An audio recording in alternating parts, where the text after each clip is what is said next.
Hello to all students.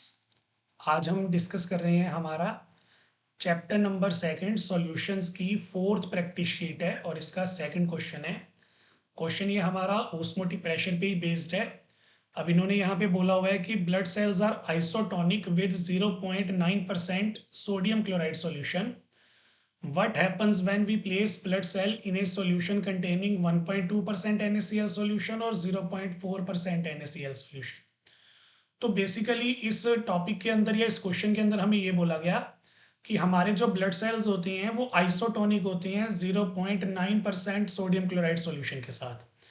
अब यहाँ पे क्वेश्चन को समझने के लिए पहले हमें आइसोटोनिक वर्ड का मीनिंग पता होना चाहिए। सपोज करो हमारे पास दो अलग अलग सॉल्यूशंस हैं ए और बी, और दोनों सॉल्यूशंस का ओस्मोटिक प्रेशर जो है वो सेम आ रहा है। That is osmotic pressure of A is equal to osmotic pressure of B. तो अगर हमारे किन्हीं दो सॉल्यूशंस का ओस्मोटिक प्रेशर इक्वल आ रहा होता है तो उन सॉल्यूशंस को हम आइसोटोनिक बोलते हैं। अगर हमारे किन्हीं दो अलग अलग सब्सटेंसेस का ओस्मोटिक प्रेशर सेम आ रहा है तो इसका मतलब यहाँ पे ये होता है कि दोनों की कंसंट्रेशन जो है वो सेम होगी और इसी के साथ दोनों सेम टेम्परेचर पे ही ऑपरेट कर रही होंगी। तो अगर हमारे ये दो सॉल्यूशंस आइसोटोनिक हैं तो ये दो कंडीशंस आपको वहाँ पे 100% मिलेंगी ही मिलेंगी। ये दो कंडीशंस वहाँ पे सेटिस्फाई होंगी ही होंगी। तो ये हमारे पास हमारा आइसोटोनिक का केस है।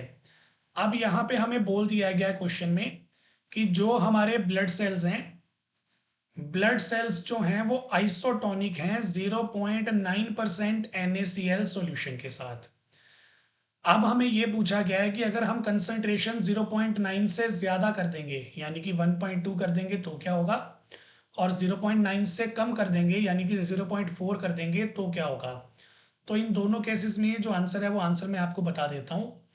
अभी हमारे जो ब्लड सेल्स हैं वो 0.9% कंसंट्रेशन के साथ आइसोटोनिक हैं, और क्वेश्चन जो हमें पूछा गया है पहले क्वेश्चन में हमने कंसंट्रेशन जो है वो 1.2% कर दी है विच इज मोर देन 0.9%, और सेकंड पार्ट में जो कंसंट्रेशन है वो हमने 0.4 कर दी है यानी कि लेस देन 0.9%। तो अगर हम हमारे ब्लड सेल्स की कंसंट्रेशन जो है या उनके सॉल्यूशंस की जो कंसंट्रेशन जो है वो 0.9 से ज़्यादा कर देंगे तो वो सॉल्यूशन अब हमारा आइसोटोनिक नहीं रहेगा, वो सॉल्यूशन हमारा बन जाएगा हाइपरटोनिक सॉल्यूशन। तो अगर आप हमारे ब्लड सेल्स को 1.2% NaCl सॉल्यूशन में रखोगे तो हमारे पास जो हमारा सॉल्यूशन होगा वो हाइपरटोनिक सॉल्यूशन बन जाएगा। सिमिलरली अगर मैं हमारे ब्लड सेल्स को 0.4 वाले से यानी कि कम कंसंट्रेशन वाले में रखूंगा, 0.9 से कम कंसंट्रेशन पे, तो भी हमारा सॉल्यूशन जो है वो आइसोटोनिक नहीं रहेगा। यहाँ पे जो हमारा सॉल्यूशन होगा वो हाइपोटोनिक बन जाएगा। अब सॉल्यूशन आइसोटोनिक नहीं है क्योंकि दोनों केसेस में ऑस्मोटिक प्रेशर अब सेम नहीं आएगा। पहले वाले केस में हाइपरटोनिक सॉल्यूशन बन चुका है और दूसरे वाले केस में हाइपोटोनिक सॉल्यूशन बन चुका है। तो यहाँ पे बेसिकली क्या होगा, देखो हमारे जो सॉल्यूशंस की कंसंट्रेशन थी वो आइसोटोनिक वाली 0.9 कंसंट्रेशन से ज़्यादा हो चुकी है, तो हमारा सॉल्यूशन जो है वो हाइपरटोनिक बन गया।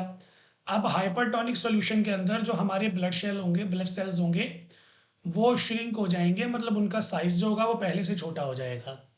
सिमिलरली अगर मैं 0.4% NaCl सॉल्यूशन के अंदर उनको रखता हूँ यानी कि मैं कंसंट्रेशन कम कर देता हूँ, हाइपोटोनिक सॉल्यूशन बना देता हूँ, तो हाइपोटोनिक सॉल्यूशन के अंदर जो हमारे ब्लड सेल्स होंगे ये स्वेल हो जाएंगे, इनका साइज जो होगा वो थोड़ा सा बड़ा हो जाएगा। तो इसके अंदर कोई न्यूमेरिकल पोर्शन नहीं था, ये सिर्फ कंसेप्चुअल क्वेश्चन था, आपको बताना ज़रूरी था। फिर भी अगर कोई डाउट है तो आप नीचे कमेंट्स में पूछ सकते हैं। Thank you.